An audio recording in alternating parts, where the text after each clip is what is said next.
Hey everybody, this is a quick tutorial about how to calculate the range. All right, so for this problem, we have a word problem. All right, so it says there are 8 players on the wrestling team with the following weights in pounds.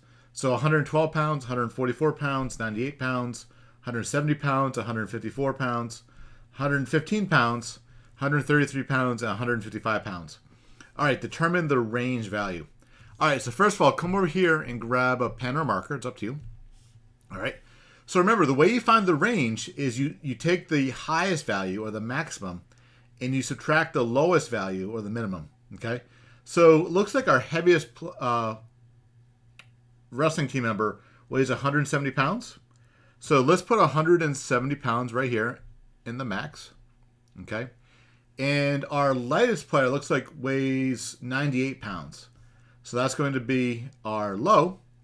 And then the way you figure out the range is you subtract the low from the high. So 170 minus 98 will give us 72. So 72 pounds is the range.